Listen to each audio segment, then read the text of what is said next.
So today we're going to look at sales, and what I want you to do is I want you to observe absolutely everything that you're feeling in this process.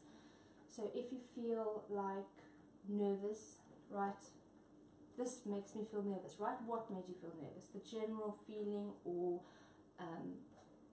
you didn't like the way I was trying to sell to you. Write down if you feel excited, like, oh, I can't wait to find out what this is, I want to buy it. There's something real for sale today, so it's important that you consider it as something that you might want to buy, okay? Otherwise you won't have a real response to it. Write down thoughts like, I don't understand, and try and pinpoint what I've said at what point in the journey. So really just write down and observe absolutely anything that comes to mind, or write down, I'm confused about what it is, or I don't know what the price is, or I don't like that price, or I can't wait to buy, how do I buy, anything that comes to mind. So, and what we're going to do is we're going to learn from it, and I'm going to do some things wrong on purpose, and I'm going to do some things right on purpose, and then we're going to discuss it afterwards. So what I have on offer today is an event that I'd like you to come to with me in London, and you have to pay for it yourself because there's no money in the budget for the company to pay for it. So you can come along, you're going to have to pay for this event yourself. Would you like to join me on a one-day business training seminar in London? What's your gut response? Would you like to come along? Would that be interesting for you, coming to an event with me? I want to know how much it is first if I was going to go, because I'm quite frugal. Okay, so you want to know the cost. You want to know how much? It's £110 for the event. And the fact you said that there was no money in the budget for business. Yeah. So you would have to pay for it yourself, yeah. It's not something that the company would be paying for. So this event is it's a great opportunity to come along in London. Lunch is included, but you'll personally have to cover the cost of it. Does that make sense? Yeah, I was just going to say, with stating it like that, doesn't it sound like, isn't it negative? No? Is that what you... No, and type down those thoughts, Yeah. but come on the process with me and consider actually coming to this event with me. Okay? So what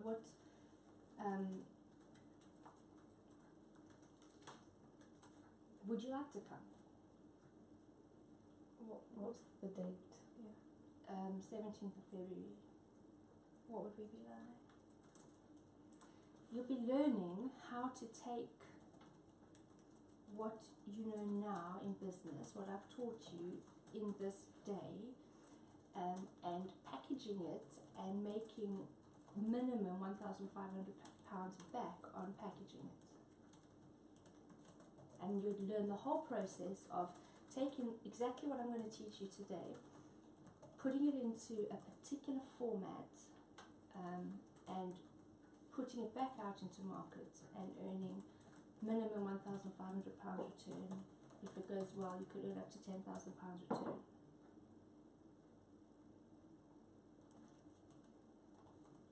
So who's in? Would you like to come? How are we getting there? You're driving there. Do we have to drive ourselves? You could lift chair or you could drive yourself, either way. Does anybody want to come? Yes or no? I don't know what the right answer is. There's no right answer. There's no right answer. Do you want to come? Would you like to come along? There's no right answer. You can say no, you can say yes. Would you like to come? What's the times for it? 10 a.m. to 4 p.m. Okay. So it's a full day out. And you get food included? Yeah. Yeah. Will we be leaving Cheltenham at 10 a.m? Or have to be in London? Be in before London 10 at 10 a.m.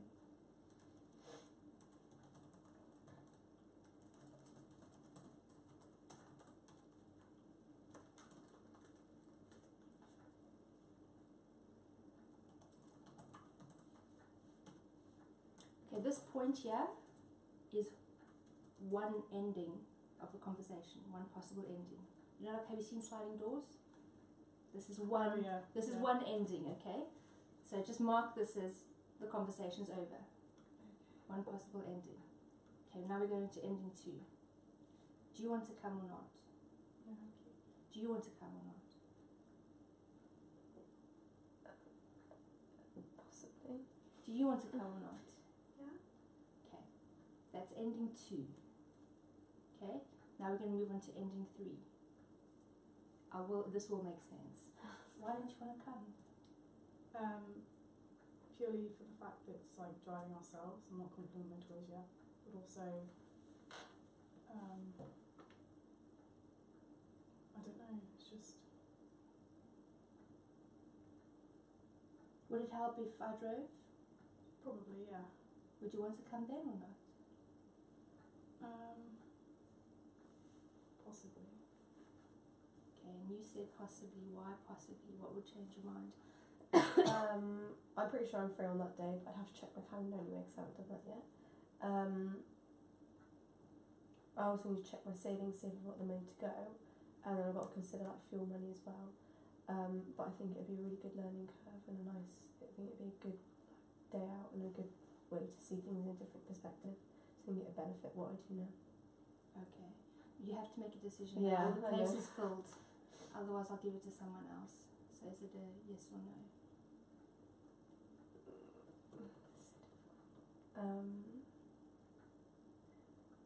I'll just no. Okay.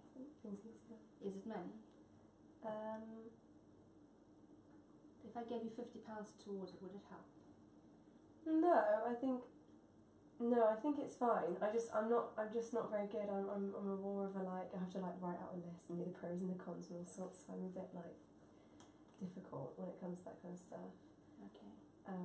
So yeah, my mind's saying yes and no. So yeah, really not helpful. So I'm going to take you as a no then after that. And why did you say yes so quickly? Because you said about the possibility of earning money back after it's up to £10,000. Yeah. Did you say? Yeah. So you get your money back from it Okay. if you're sort of guaranteeing a return. of Yeah. money.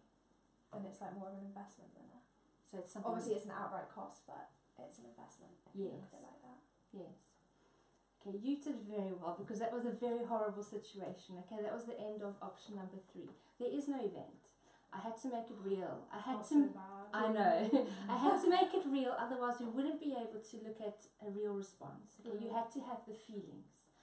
So first of all, I invited you to something. Now we have to liken this to how our prospects are feeling when we contact them. First of all, I invited you something, but I was very vague. How did you feel? Do you want to come to an event, huh?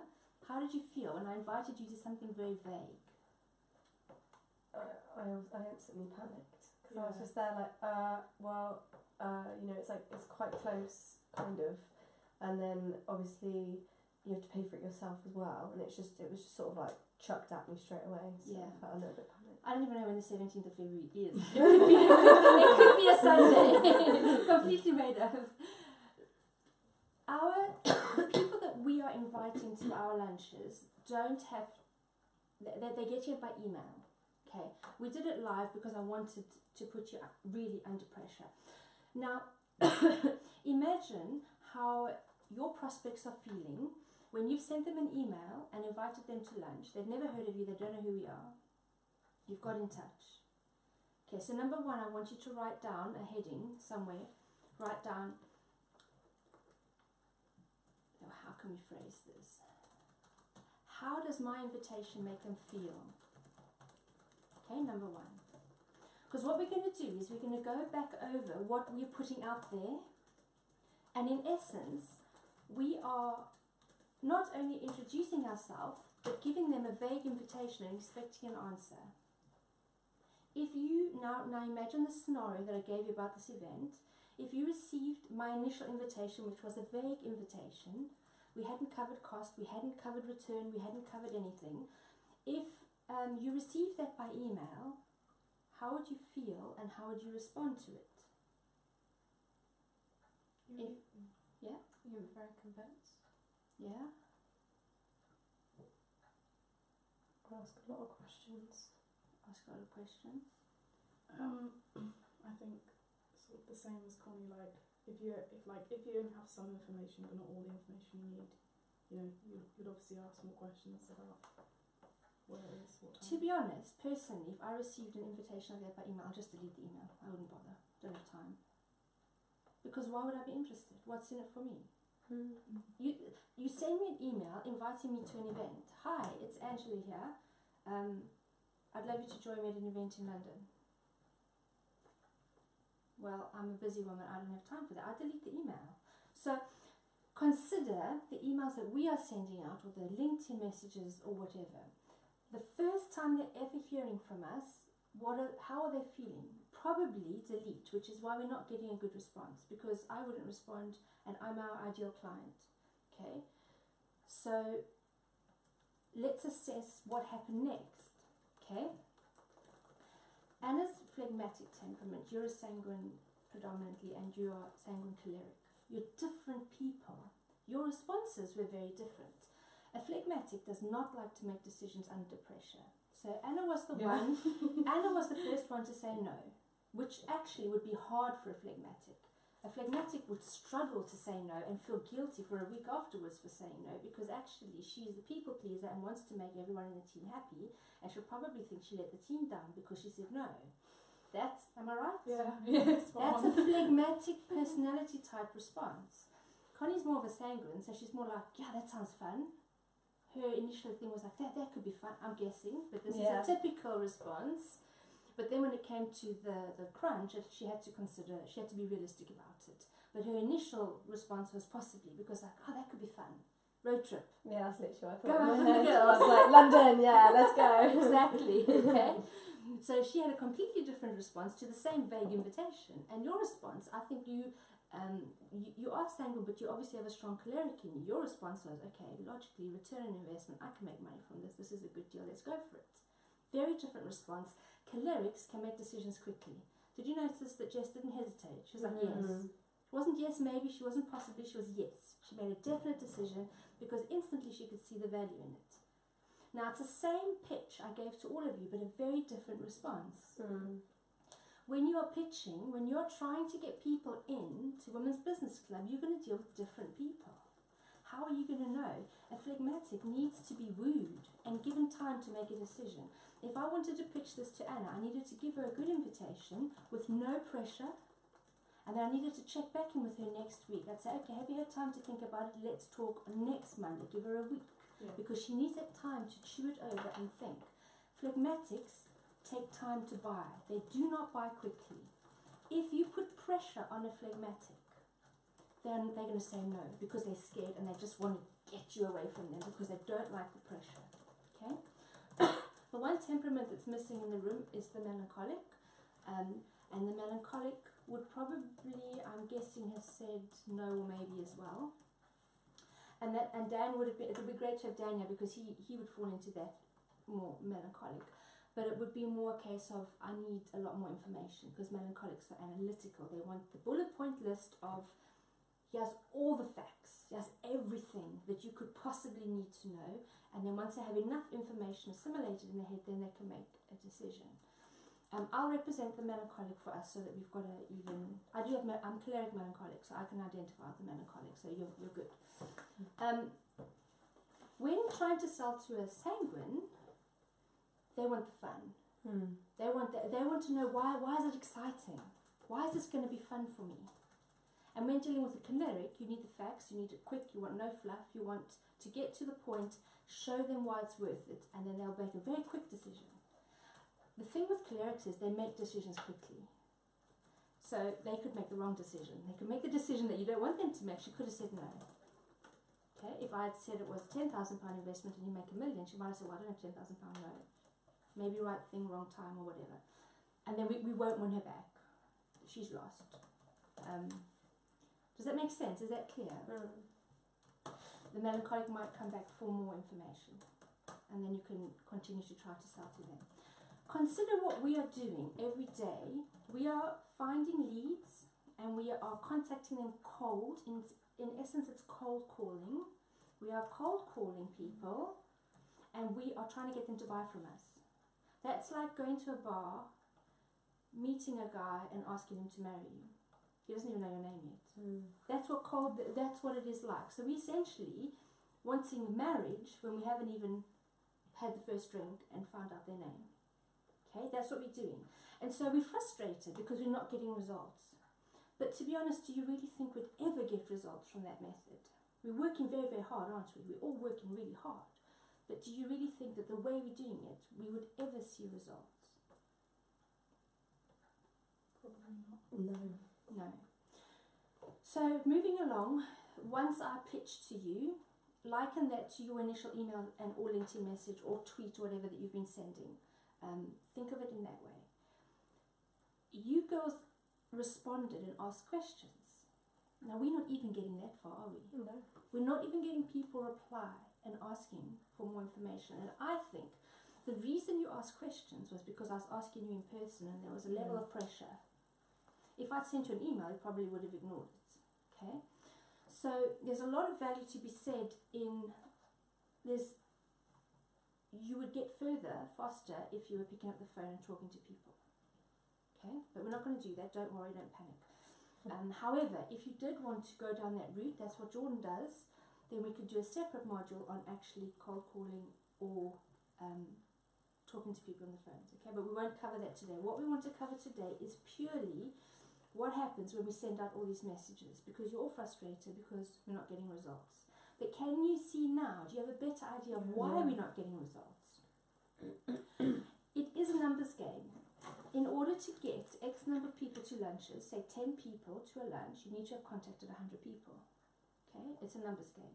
But if we're rushing around contacting 100 people with those emails, we may as well just stay at home and watch TV. We'll get the same results and have a lot more fun doing it. So what we need to do is we need to look at doing things differently. And in terms of the pipeline, in theory, that's not even how we do it anyway. We don't have cold calling in the pipeline at all. We have lead generation, we have awareness, which are our lead magnets. In other words, our lead magnets, and again the clues in the word, magnets attract, right? Our lead magnets are things that we put out there so people can see, oh, that's interesting, and they get attracted to us. Okay, lead magnets, not cold calling. Once they're attracted to us, then we can pick up a conversation. Hi, thank you for blah, blah, blah. We would love to invite you to blah, blah, blah. Or not even, we'd love to invite you. Thank you for responding to that amazing video, for your comment on the video. What do you most need help with in your business right now? So it's more strategic. At some point, you're going to want to get their contact details at the right time. So imagine you're on a date. Okay, you don't want to go into a serious relationship before you've had your drink. You want to get to the point where you swap names or phone numbers or whatever.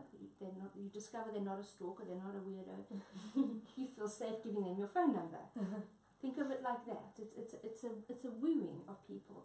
And one of the problems that we face these days is that everybody is using this method already. The lead magnet method, the pipeline, it has different words, it's called different words, but everybody's doing it now. If you see Facebook ads coming up all the time, it's for the same thing. So we can't even do what works. We have to now be ahead of what's working. We need to be ahead of everybody else that's already doing this method because it really works. So let's look at the endings. Okay, we'll look at the endings. The first ending was, I ended it at, none of you had given me a decision. We ended it. I put the information out there, you didn't respond. That's ending one. You are all encountering ending one at the moment. So what was missing? What do we want? We want ending two. What was ending two? A response. It was a response with questions. Okay? They hadn't had enough information. That's fine.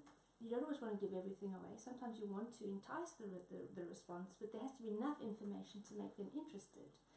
I said to you, do you want to come to an event with me in London? I think the only reason you were even interested is out of politeness to me, because I was asking. Honestly, if somebody else came to you and said that, you'd be like, huh?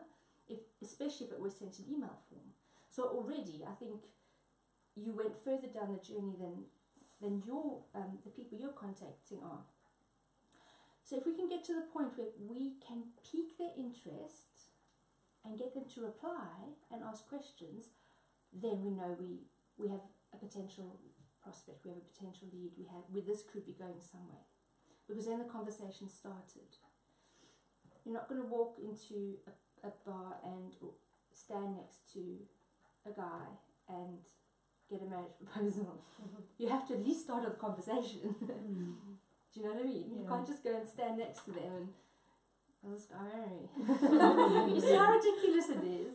Yet we're doing that in business. We're sending out something and we're just standing there waiting. So once the conversation started, you've already increased your chances by 50% because at least they're talking to you. They're not just ignoring you, who's that weirdo?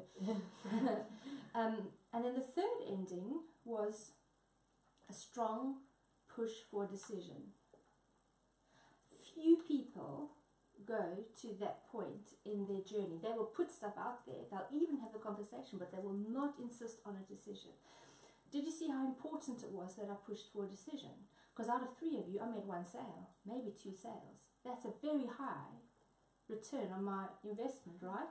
2 sales out of 3 people, that's really good. Had I not pushed for the answer, probably none of you would have bought into what I was offering. Is that fair to say? So finishing the process with a yes or no is really important because that's where you get the sale. Now, the tricky part is to learn how to read people. If you're pushing a phlegmatic for a sale, you're going to get a no. Don't push a phlegmatic. Learn how to have a conversation with them until they feel so comfortable. I've had phlegmatics. I've taken 2 years to win as a member. 2 years. I never gave up on them because they're phlegmatics, but I just kept the conversation going. Hi, how are you doing this week? Do you need any support with your business? Never tried to sell, just, and then next month, hi, how are you doing? We have a lunch coming up. Would you like to come? But no pressure. No, do you want to come, yes or no? And just keep the conversation going, and eventually when they are ready, so actually I'd really like to try. Or what I've done out of desperation, it's like, oh my goodness, are they ever going to come? I have a free ticket available. Would you like to come and try? Then they'll be like, okay, let me give it a try. So your phlegmatics will take time to buy, but they will buy if you're offering the right thing. You need to learn to figure out, then there are ways to do this, but figure out what temperament you're dealing with. There are quick indicators. If you email me something to invite me to an event in London, and you've pitched it correctly and I am interested, you're going to get a quick 1-line response from me. That's how you'll get, okay? Sorry, I'm representing my actual choleric self now, not a melancholic. So as a choleric, I would have a quick 1-liner response. When you receive that email, it won't say, Dear Sam, I hope you're having a nice day, tell me more. It'll just say, I may be interested, send me more info. That's a quick indicator that you're dealing with a choleric potentially, because they will be direct, they will not be fluffing it out with words, and they'll forget to say dear Connie. I'm always going back in my emails and adding the dear person part because it takes time. I don't have time. If you get a response, potentially, these are all maybes, it's not an exact science. How would you respond? How would you respond? Think. If I got an email. Yeah. I think I don't know, phlegmatics don't really like pressure, so I'd be like, oh, thanks for the invitation, can I have some time to think about it, or yes, okay, consider it. Yeah, so a phlegmatic, first of all, will not want to upset anyone, so her response would be polite. Her response would be, I wouldn't have thought to say thanks for the invitation in mind. Did you notice my response? Send me more information. And actually some people have said that they find it quite rude, and that's probably true. Because when I'm not interested, I make it hard for them to sell to me. I give them all these hurdles to jump over because I don't want it. Yeah. So Jordan's has to pick up a few conversations and fluff it out and make it, friendly and nice. So a phlegmatic, when you get a response from a phlegmatic, they're more likely to be polite and indicating that they don't want to offend you. They might say, can I have more information, because they're stalling for time, or they might actually directly ask for more time. Okay? Your response was a lot of questions about the details, which is usually a melancholic response, but you wanted to know about the drive there and the timing and all of that sort of stuff. So what made you do that? You were excited about the road trip, weren't you? Yeah. So you focused a lot on the road trip. You didn't can ask stop off about at the McDonald's and everything. I love it. You didn't ask anything about the event. No, I know. It's because, and then when I was asking what time leaving and stuff, if it was like on a Saturday, can I go out the night before, or like, do you know what I mean? Like, it was around social life thing, and that's why I asked those kind of things, which is, it's definitely like me, and also, is my journey going to be worth the price as well? Because in my head, I could be spending £110 like on a holiday if I'm not going to get it back on, if I'm not going to get this back. But then I thought it was really beneficial. That's my sensible bit. It was really beneficial for me. But other than that, I was just thinking about the road trip, the music, the McDonald's, everything.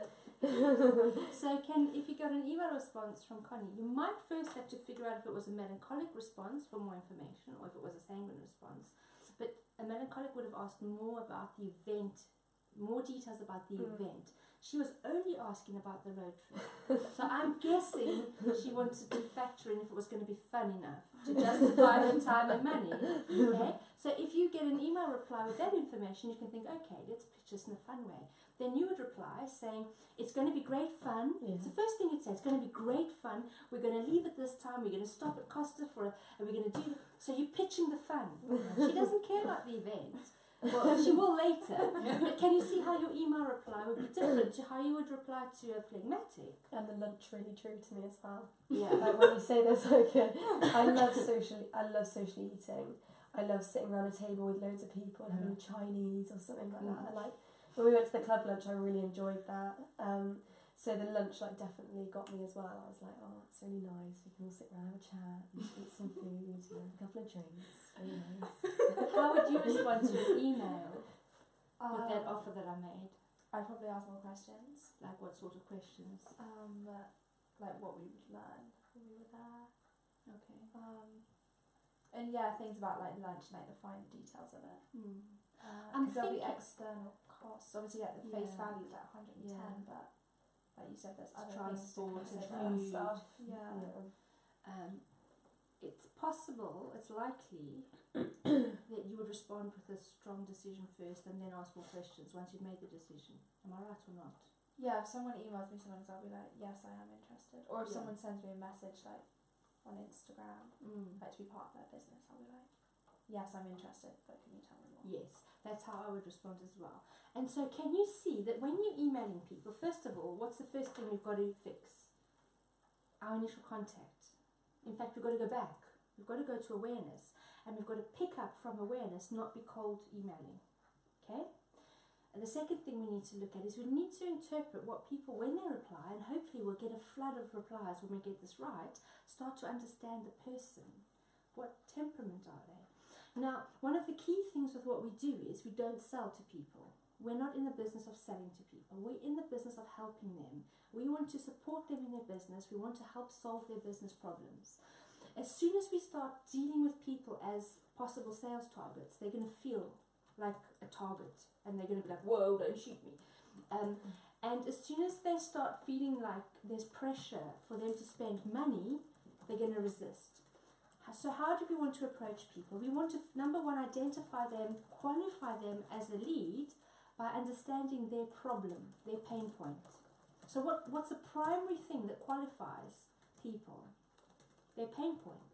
So they're not a qualified lead until we understand their pain point. Okay? They're not a prospect until we are sure that we can help them.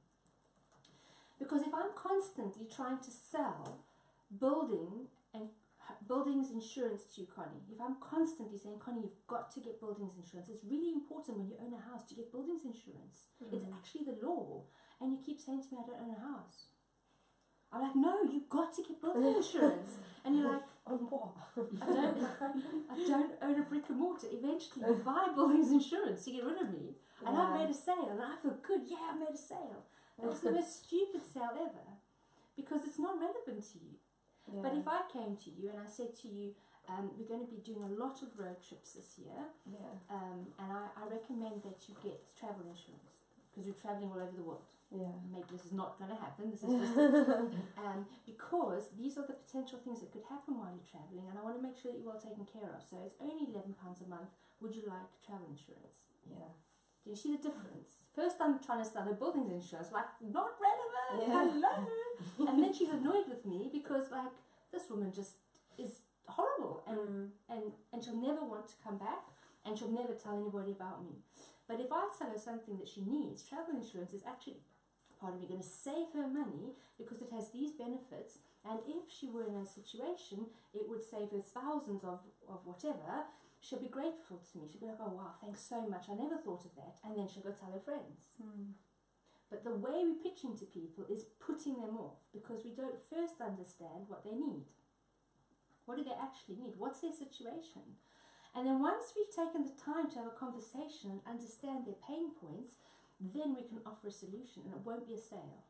It will be, well, actually, if you're struggling with that, at the Women's Business Club, we can really help with that. This is how, and this is what it costs. The person will be like, yes, please.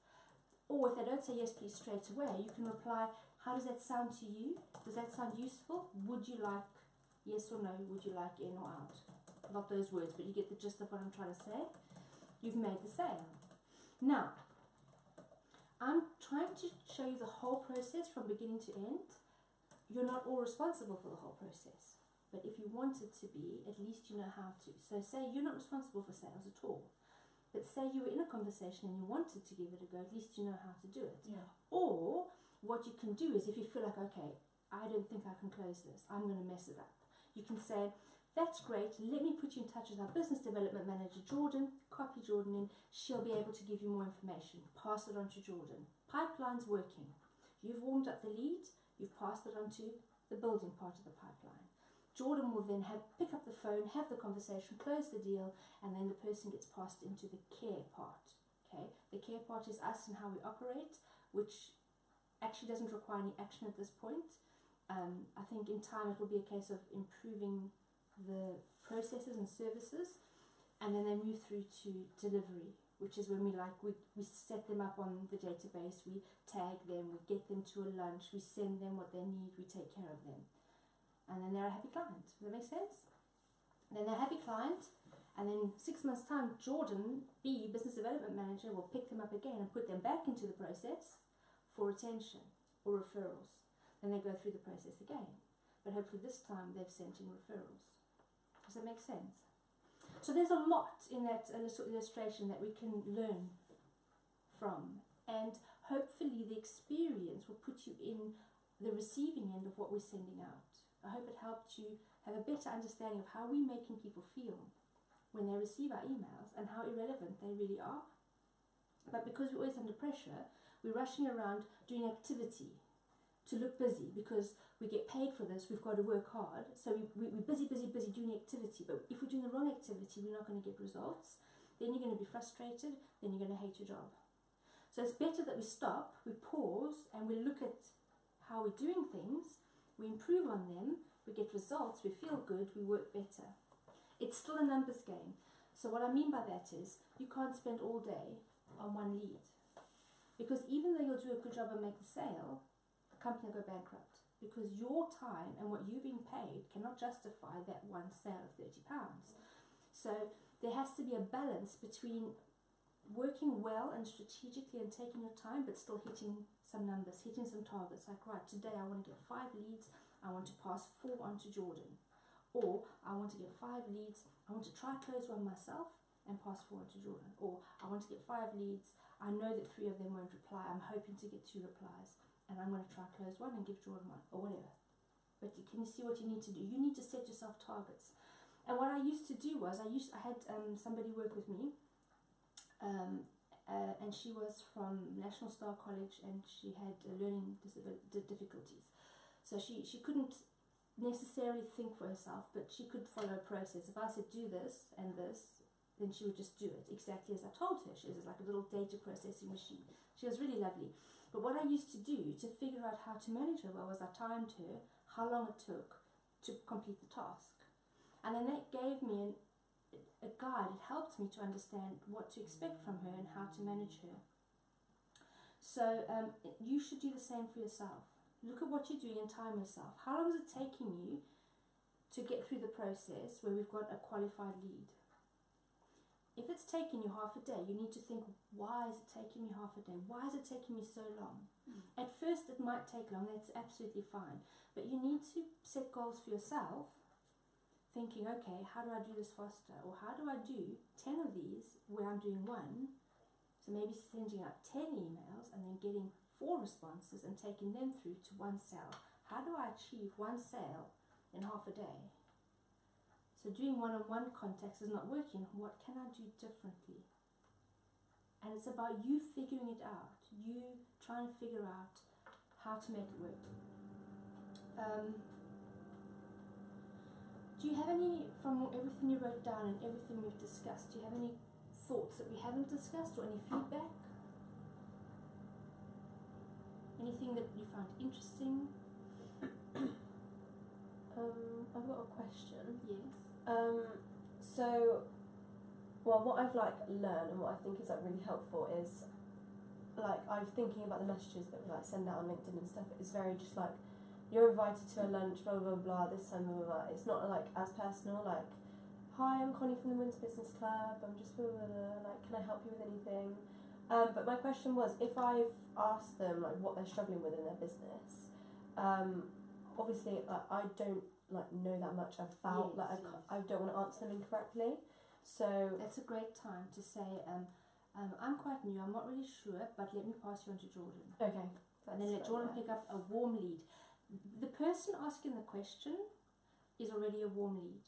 You can pass it on then, or you can ask for the answer if you want to pursue it. Either way is fine. Okay. But once people are talking to you, they are now a warm lead, and Jordan needs warm leads. Okay. The B part of the pipeline needs warm leads. A is cold. It's like the first time they're encountering us. But as soon as they're talking to us or engaging with us, commenting on social media, they become warm. They're going to be. So you don't have to have all the answers. Yeah. You just need to understand the process. Okay. And you will learn the answers, and in time you'll be able to reply yourself. Yeah. But in order to succeed, you don't need all the answers. Okay. Any other questions? Does it make sense? Yeah. Did you feel better about how we need to be working on things? Yeah, I think it's interesting how you need to like take into account people's personality types Yes. and like change the message or LinkedIn note or whatever in order to accommodate that. Now, if you go to LinkedIn and you look at people's profile pictures, you can almost accurately tell their temperament type by looking at their profile pictures. Unless they've been professionally, they've gone to a consultancy who have advised them and done their profile pictures. Unless that's happened, which few people bother to invest in it. So a phlegmatic will not want the spotlight on them. Their profile pictures will usually not be by themselves. It'll either be with their cat or their dog or a group of friends or family or one other person. But they don't want to stand out. They don't want to be in the spotlight. So if you're looking at profile pictures, usually a phlegmatic won't be by themselves. If they understand that they need to be by themselves to be professional, which you do need to be, even if you're phlegmatic, you actually need only your picture there, they'll definitely not be making eye contact with the camera. Again, unless they've been trained to do so, then you can't tell. Most of the time, people don't know how to have professional headshot photos taken, and so you can tell their temperament just by looking. You can also tell their temperament by reading their profile. Okay, phlegmatics are very much about keeping the peace, building community. They're all about being inclusive. So their profile would read that way. Again, the exception is unless it's been done professionally, then it won't represent the person as accurately. A sanguine are about the fun. So their profile picture will probably be a picture from when they were last on holiday. They'll probably have a drink in their hand. They're probably going to be in some form of fun clothing. Probably. Again, unless everything is with the exception that they know what's professional and not just being their default self. The words in their profile will very much be, again, fun and, happy and interesting. Your melancholic's profile picture is likely to be in a suit or very professional attire, and they'll be quite serious, but they probably won't make eye contact with the camera either, so they'll be looking that way. as opposed to directly at the camera. So they might be sitting sideways or whatever. And their words in their profile will usually be quite a lot of detail, the detail of what they do. And then a choleric, they will be dressed professionally and they will look dead center down the camera lens. They will be like really firm and confident. Cholerics come with natural confidence. And their profile picture will be, their profile words will be quite to the point. This is what I can do, this is how much it costs, get in touch if you want to know more. Otherwise, don't bother me because you'll annoy me. No, they wouldn't say that, but that's the impression you would get. So when you're prospecting, you can even pick up a lot by their profile pictures. The only exception is if they've had it professionally done, in which case they're very serious about their business, they're very serious about it, and you can approach them in a very serious professional way because they've put that out there no matter what their temperament. Your temperaments are who you are, you can't change them. Your temperaments are good. They're not something that's wrong, but they do have strengths and weaknesses. If you can understand who you are and the way you're wired and the constraints, you'll go far in life. If you don't understand who you are, you're going to never feel good enough, never feel like you fit in, never feel like you succeed because you're always trying to be like someone else. Actually, in our team, we need all the temperaments. So if we know that Anna is less confident and quite sensitive and we need to take care of her, you don't need to change that. No. That's who you are. Yeah. But we need to make sure that we are mindful of that. But you could become a very confident phlegmatic. Yeah. You know what I mean? You could become, my husband's a phlegmatic. He's an amazing man. He's very confident, but he's phlegmatic. So I understand how to, if I need a decision, I need to ask 6 months in advance. Try and get him to get another cattery. I've been asking him for years to expand the cattery. But I know there's no ways he's going to give me an answer in the time frame I want, which is yesterday. So either I do it myself or I start seeding it 6 months in advance before I know I'm actually going to want to push for the decision. But I also understand that I need him because whereas I would rush into things and make decisions quickly, he would be more thorough and he would consider things. So when we need to make a decision in our family or our home, even though he frustrates me because he's like, I just want to make a decision, I trust that process because I would make mistakes. He doesn't make mistakes. I make a lot of mistakes. He sometimes misses opportunities because he's too slow. So we balance each other out really well. But as a team, we can do the same for each other. So if we need to make a decision, Anna will be the one that would make the decision slow and I'd be the one that would be pressurizing for the decision. But together as a team, I think we'll make the right decision. So it's very important that you're not ashamed to be yourself. In fact, you use it because we need it.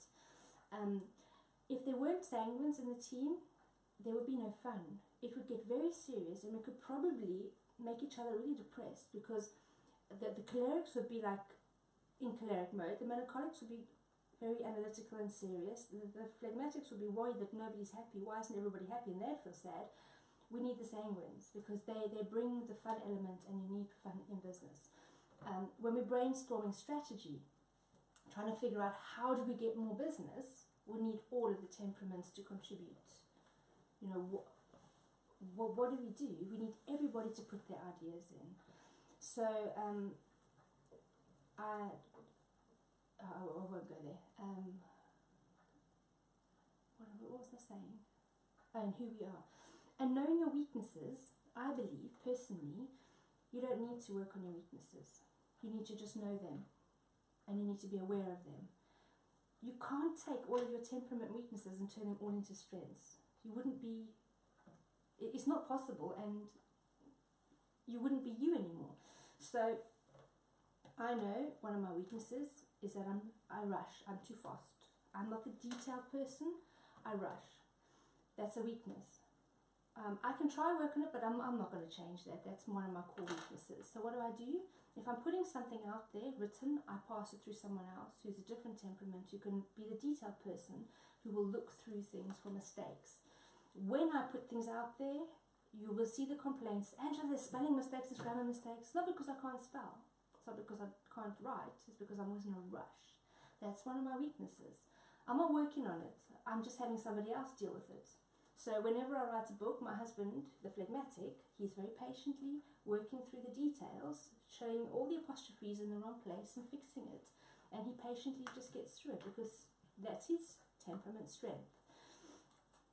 So start to consider, and I can recommend some excellent books that you could read about temperaments, but start to consider your own strengths and weaknesses and harness your strengths, use them. Understand what you bring to the team and use it. Okay? And your weaknesses, probably I would say be aware of them and figure out what to do with them. Okay? I'm never going to stop rushing, but I know what to do with it. I know that if I'm rushing to make a decision, in fact, all my school reports, my teachers would say, Angela has great potential, but she rushes. Seriously, my school reports. Look back at your school reports and see what your teacher said about you. Now, I can either get really stressed out and force myself to work slower, but then I'll be unhappy. I'll be like, I can't work at this pace. This is sucking the life out of me. It's boring. I need to go, go, go. So I can't do that. So what do? I find people, or I find a way to have someone else balance out my strengths.